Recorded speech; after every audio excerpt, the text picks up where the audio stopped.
There's definitely a different direction I want to go. And here I just can't. It wasn't even in the realm of my thinking that this was going to happen. They built an empire under fluorescent lights and gasoline fumes. But then, without warning, the bearded mastermind vanished. No farewell episode, no explanation, just gone. Aaron Kaufman wasn't just another mechanic, he was the show. So why would the face of Gas Monkey Garage walk away from fame, fortune, and a multi-million-dollar brand he helped build? Some say it was burnout. Others hint at betrayal, money, or something darker. But what if Aaron Kaufman didn't just leave fast and loud? What if he escaped it? The truth behind Aaron's exit is deeper than anyone imagined, and it's finally coming out. Before the world knew him as the bearded genius behind Gas Monkey Garage, Aaron Kaufman was quietly sharpening his skills in places no camera ever reached. But what shaped the man who would one day walk away from fame on his own terms? Let's rewind to the roots of a legend in the making. The legend of the bearded wonder. Long before that signature beard became his trademark, Aaron Kaufman was just a mechanically gifted kid from Texas with a fierce love for machines. The world knows him from Fast and Loud, but Aaron's story didn't begin under studio lights. It started in garages, under the hood of cars, surrounded by grease, tools, and a relentless curiosity. Aaron Kaufman was born in Crowley, Texas, in January 1982. From an early age, he wasn't like most kids. While others were obsessed with video games or sports, Aaron's interest veered in a different direction. He was the kind of kid who'd take apart his toys not out of frustration, but fascination. He wanted to understand how things worked. That mindset stayed with him as he grew, and it wasn't long before he moved on from toys to bigger challenges. Bikes, engines, and eventually, cars. At 15, Aaron Kaufman obtained his learner's permit and frequently drove his mother around in the family's Toyota Camry. In an interview with Motor Trend, Aaron shared that during that year, he took every opportunity to drive, often chauffeuring his mother for various errands. He mentioned, "The whole year I was 15, I don't think my mom drove herself any further than to work and home." He was eager to drive anywhere, even for minor tasks like picking up a gallon of milk, showcasing his enthusiasm for being behind the wheel. Aaron's mechanical journey wasn't confined to driving. He began tinkering with vehicles, learning by doing. One of his earliest projects was a 1984 Jeep Cherokee Chief, which he purchased for $900. The Jeep had a locked-up transmission, but Aaron saw it as an opportunity. He sourced a replacement transmission, learned how to install it, and got the vehicle running. This project was more than just a repair. It was a rite of passage that solidified his path in the automotive world. He had a unique attention to detail and a kind of quiet intensity when it came to working on machines. He didn't just fix things, he understood them. He'd look at a car and immediately see what others couldn't. Not in a flashy or arrogant way, but with the quiet confidence of someone who just knows what he's doing. His dedication didn't stop there. Aaron often worked on friends' cars for free, seeking experience over compensation. Whether it was installing brakes, lifting suspensions, or customizing wheels, he was eager to learn and perfect his craft. After high school, Aaron didn't chase the usual traditional path of going to college. That didn't interest him the way machinery did. Instead, his skills caught the attention of local garages around Dallas. He began working at Pep Boys and later at a customization shop called the Hack Shack. That's where he really started building his reputation. In these small, often overlooked shops, Aaron Kaufman became known as the guy you brought your car to when you wanted it done right the first time. He didn't cut corners. He wasn't about shortcuts. His style was old school, precise, patient, and methodical. What set Aaron apart from others wasn't just his technical skill, it was his mindset. He approached mechanics like an artist approaches a canvas. Every project, no matter how small, deserved respect. He paid close attention to craftsmanship and always pushed himself to improve. While others might have been fine doing a quick fix or slapping a kit on a ride, Aaron believed in doing it right, even if it took longer. Those early days in Dallas weren't glamorous. There were no TV crews, no cheering fans, no fast cars roaring across the screen. Just long hours, busted knuckles, and a love for building something that worked and looked good doing it. Aaron didn't chase attention.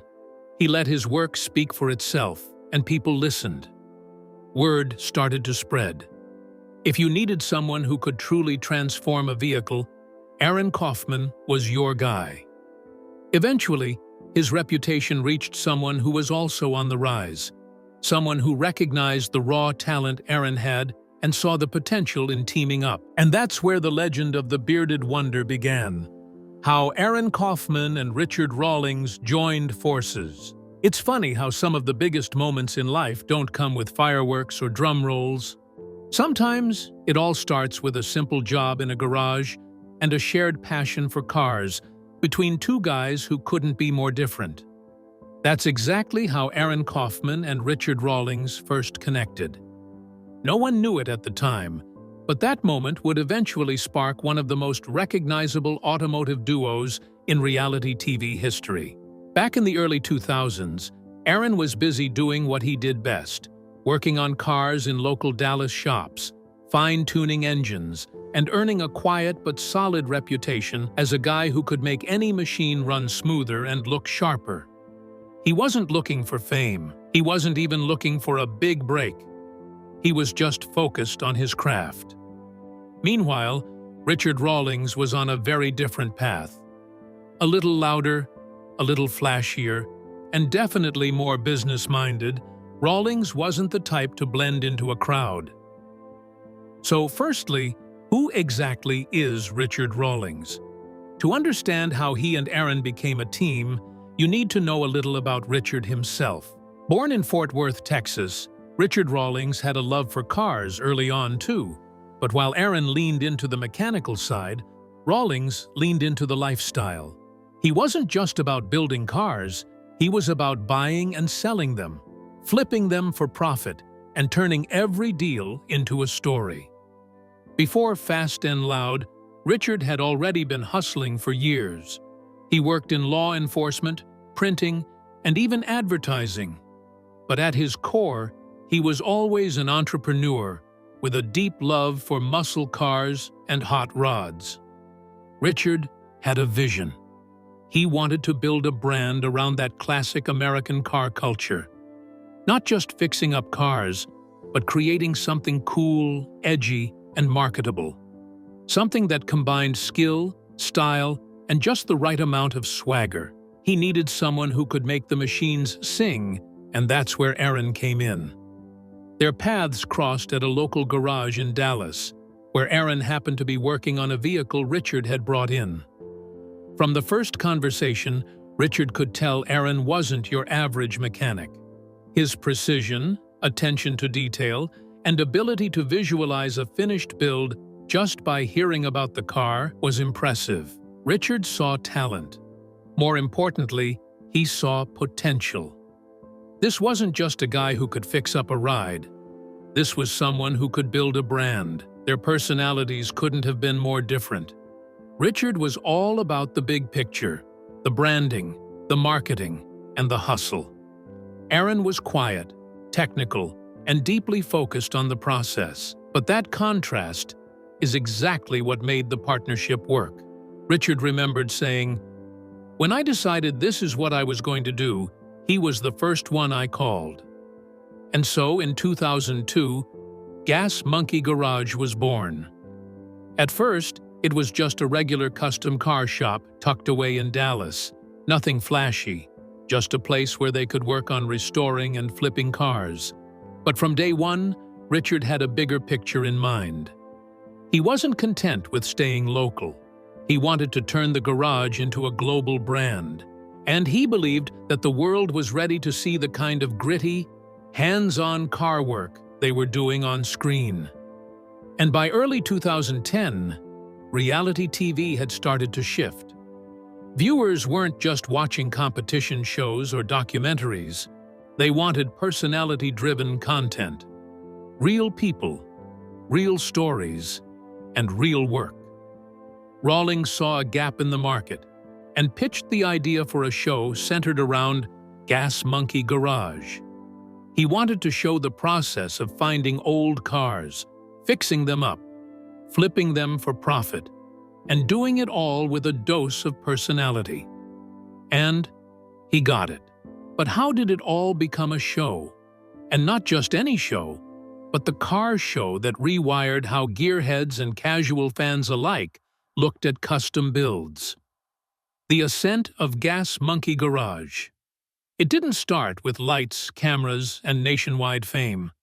It started in a gritty Dallas garage with grease-stained hands and the unmistakable roar of a perfectly tuned V8 engine.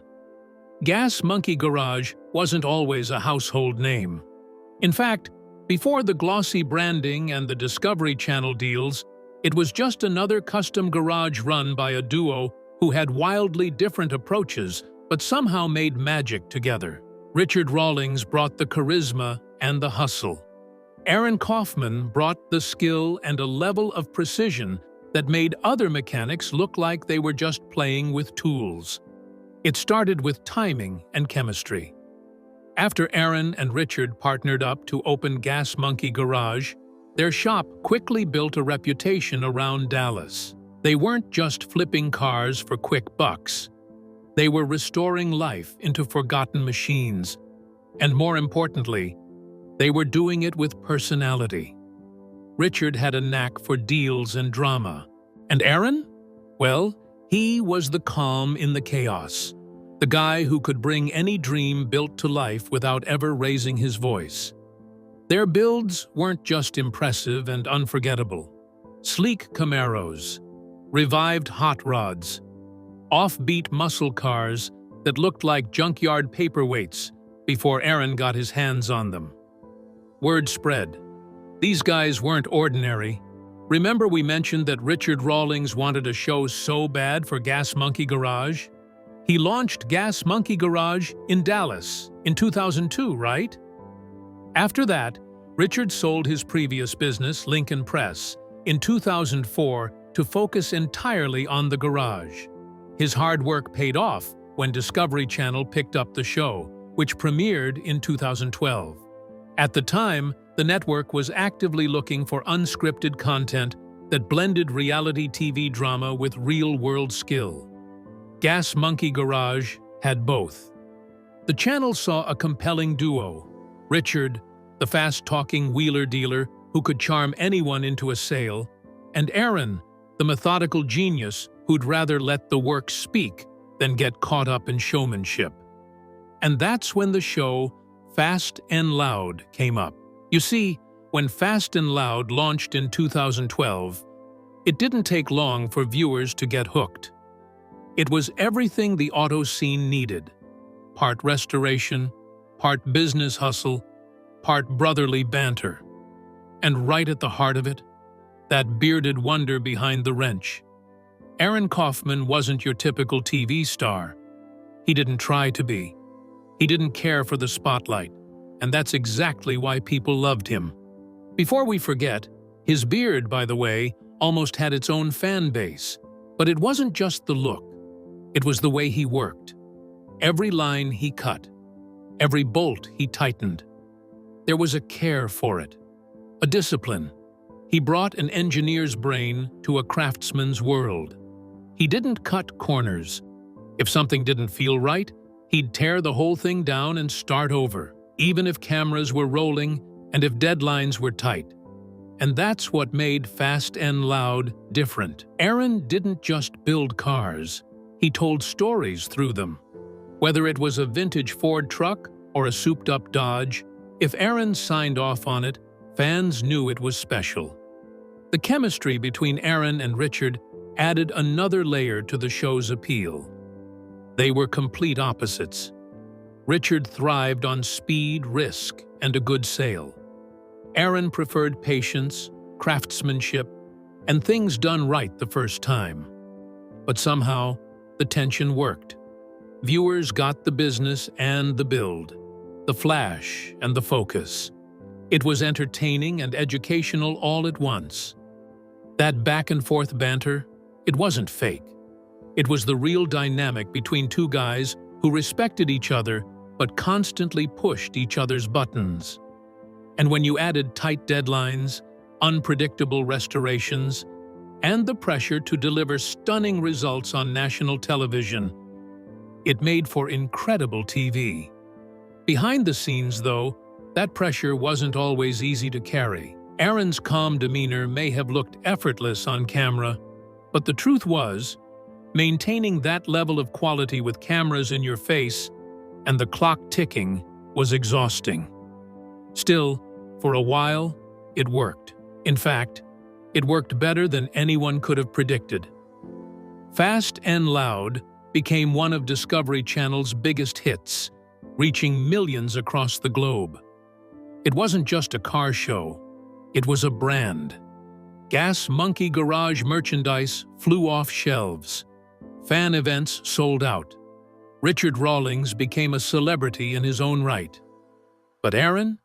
He became something else entirely. He became a symbol of authenticity in a space that can easily get lost in the flash. The guy who reminded fans that skill, not just spectacle, still mattered. That you didn't have to talk the loudest to be the most respected in the room. But as the show continued climbing, the cracks started forming.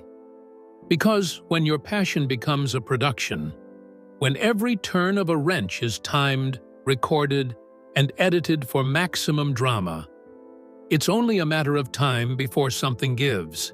And for Aaron Kaufman, that moment was quietly approaching. Cracks begin to show. Despite the show's success, one or two things were happening behind the scenes, subtle at first, almost easy to ignore. The cars kept rolling in. The cameras kept rolling too. Ratings were strong, the fan base was loyal, and Fast and Loud seemed like a well-oiled machine. But then, the faces started changing. Let's talk about the other background mechanics, Tom Smith and Jordan Butler. Do you recall how they just vanished all of a sudden from the show? Let's rewind. Tom Smith and Jordan Butler weren't just background mechanics. They were fan favorites in their own right. Part of the original crew that helped give Gas Monkey Garage its heartbeat. Their chemistry, dry humor, and hands-on skill brought a grounded feel to the show. So when they suddenly disappeared from the screen, viewers took notice. At first, it was quiet. No dramatic exit, no big blowout on camera. One day they were there, wrenching on a '68 Mustang, and the next, they were gone. The show didn't explain much at all. And that was the first clue that maybe things at Gas Monkey Garage weren't as smooth behind the curtain as they looked on TV. Rumors were swirling around. Did they get a better job offer? Or did they want to start their own shop? But the truth was a bit messy. Now, when word eventually got out, it turned out their departure wasn't just a random shakeup. Here's what really went down. A fan with cystic fibrosis came to Gas Monkey Garage, hoping to take photos with one of Rawlings's beloved cars. For someone facing a difficult illness, this was a special moment. However, the manager told the fan to get away from the car, using harsh language that shocked everyone. Tom and Jordan, known for being friendly, couldn't accept this.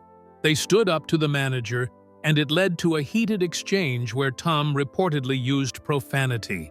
Tom told the manager to chill out. Tensions rose, arguments erupted. And just like that, Tom and Jordan were fired by Richard Rawlings. But the duo landed on their feet, joining Misfit Garage to continue their lives. Of course, their exit left fans scratching their heads. If Gas Monkey Garage could lose two skilled mechanics over a spat, what does this say about the show's culture? But here's what's interesting. Their exit didn't really rattle the machine. The show didn't slow down. Fans missed them, sure, but Richard and Aaron were still the main act. Business kept booming. So most people shrugged it off. People assumed the garage just had turnover like any workplace. No big deal, right? But in hindsight, the writing was on the wall. Because while Tom and Jordan quietly stepped away, something else was brewing, something that wouldn't be quiet. And when it finally hit, it hit hard. Not with a whisper, but with a shock. The man who helped build the brand, who gave the show its soul, was about to walk away. And this time, no one could ignore it. Growing tensions behind the scenes. By the time Fast and Loud hit its stride, the show was a certified hit. Viewers were tuning in from all over the world, drawn in by the horsepower, the drama, and the undeniable chemistry between Richard Rawlings and Aaron Kaufman. On the surface, it looked like the dream job, restoring classic cars, cracking jokes, and getting paid to do what you love. But behind the garage doors, things were starting to shift. The pressure of producing a hit TV show was mounting. What used to be a passion project between two car guys had become a demanding machine fueled by deadlines, production schedules, and network expectations. Discovery Channel wanted content, swiftly. That meant quicker turnarounds, tighter edits, and a never-ending stream of builds. For a perfectionist like Aaron Kaufman, that pace became a problem. He wasn't just a mechanic. He was an artist. Every car he touched was a reflection of his vision, his skill, his identity. Aaron wanted to take his time, get every detail right, and create something that would stand the test of time. But television didn't care about perfect welds or flawless fabrication. It cared about ratings and runtime. Aaron once put it plainly, "I had some time off, and I think I got some other things, some other cats I want to skin, some other things I want to get into." That one quote said a lot more than most people realized. It wasn't just about the size of the vehicles. It was about philosophy. Aaron was aiming for innovation, pushing boundaries with custom designs and unique engineering. Meanwhile, the show needed faster builds that looked good on camera and kept the audience engaged week to week. The creative visions were on totally different roads. Then there was the grind. In 2016, Aaron Kaufman left Fast and Loud and the Gas Monkey Garage. By the time Aaron left, he had spent nearly 14 years working alongside Richard Rawlings. That's over a decade of turning wrenches, filming day and night, dealing with cameras in his face, and balancing creative ambitions with showbiz demands. But Richard Rawlings didn't see it coming. From his point of view, Aaron's exit came completely out of left field. Could it be that one day they were filming as usual, and the next, Aaron was gone? No big confrontation, no final build, just a sudden break that left everyone and the crew included stunned. At first, Aaron didn't make a grand announcement or stage a dramatic exit. That's just not who he is. Instead, he told the crew he was taking an extended vacation, just a little break. Some time away from the shop to clear his head, maybe recharge the batteries. To anyone listening, it sounded harmless, but to those who knew Aaron well, the writing was on the wall. And then came the turning point. Not long after his said vacation started, Aaron made it clear that he wasn't coming back. The decision wasn't sudden. It was something that had been building for years. But when he finally said it out loud, it was final. He even quoted Stevie Nicks, saying, I think I have to go my own way. That simple sentence carried the weight of everything he'd been holding in. The pressure, the burnout, the creative friction, and the desire to carve out something new on his own terms. Aaron's departure didn't just shake the fans, it rocked the entire garage. For years, he had been the heart of the builds, the one whose calm, calculated presence balanced out Richard Rawlings' fast-talking energy. Their chemistry was lightning in a bottle, and now one half of that equation was walking away. Richard responded with a blog post that was surprisingly candid. He acknowledged how significant Aaron's exit was and said, "I want you all to know that it was not my decision and came completely out of left field. Aaron has been a part of Gas Monkey Garage since day one, and it will be a painstaking process moving forward without his talents. It is a big hit to GMG, but please note that it would be an insult to everyone here at Gas Monkey who has been putting in the work these past few years to say that we can't do it without him." With that statement, you could obviously sense the shift. Well, moving forward, the next few episodes of Fast and Loud without Aaron felt different. Viewers noticed. The vibe had changed. The builds were still happening, the engines still roared. But something was missing. That quiet intensity, that subtle genius, that unique way Aaron had of making complex work look effortless was completely gone. And for longtime fans, those final episodes with Aaron, even when he wasn't on screen, carried a strange kind of sadness. It was like watching the end of an era unfold in real time. There wasn't a big farewell scene or emotional sit-down between Aaron and Richard. No dramatic goodbyes, just silence, and the absence of someone whose fingerprints were all over the success of the show. Looking back, the clues were there all along. The tension, the creative differences, the slow fading of that original spark. Aaron Kaufman had outgrown the show. What once felt like a dream had turned into a routine, and for someone like Aaron, who builds not just with his hands, but with his heart, that was never going to be enough. So he stepped away, not in anger, but with intention, with the quiet confidence of someone ready to write a new chapter. And whether fans understood it at the time or not, that decision would go on to shape not just Aaron's legacy, but the future of Fast and Loud itself. But walking away from the spotlight didn't mean disappearing. It meant redefining everything on his own terms. So, what does life look like for Aaron Kaufman today? Aaron Kaufman's life today. Aaron Kaufman never struck fans as someone who chased fame. Sure, he became a household name thanks to Fast and Loud, but after stepping away, he made it clear. He wasn't done with cars. He was just done with doing things someone else's way. Now, this is where Arklight Fabrication comes in. Tucked away in Austin, Texas, Arklight Fabrication isn't some flashy TV studio set. It's Aaron's real workshop. A space built not for ratings, but for craft, for passion. The shop specializes in aftermarket components for 1957 to 1979 Ford F-100 pickups, which is everything Aaron always wanted Gas Monkey Garage to be.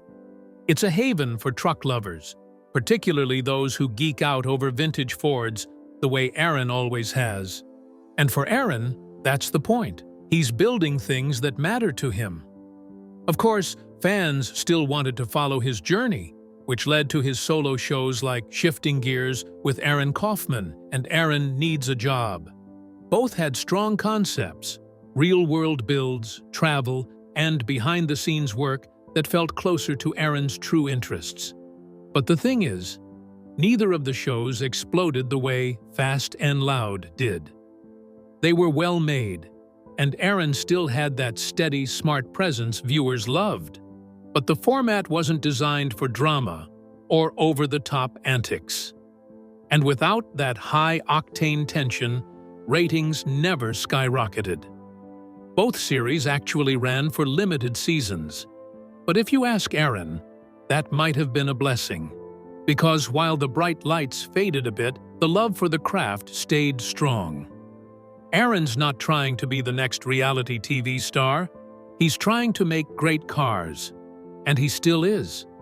Whether it's designing new parts, working hands-on in the shop, or sharing glimpses of his builds on social media, Aaron is still very much in the game. Just quieter, more deliberate, more on his terms.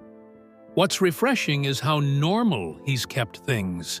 No hype machine, no tabloid headlines, no selling out. Aaron's maintained the one thing that earned him fans in the first place, which is authenticity. He doesn't try to be anything other than a guy who really, truly loves what he does. And in today's world of curated content and influencer overload, that's rare. Even though most people know Aaron for his wrench-turning skills and signature beard, there's still a side of him that rarely makes it to the spotlight. That is his personal life. Is he married or not? The bearded wonder's life beyond the garage. While fans saw him masterfully restore classic vehicles and keep his cool in a high-pressure garage, few really know what goes on when the cameras aren't rolling. And that's just how Aaron likes it. Firstly, let's get the big question out of the way. No, Aaron Kaufman isn't married. At least, not yet.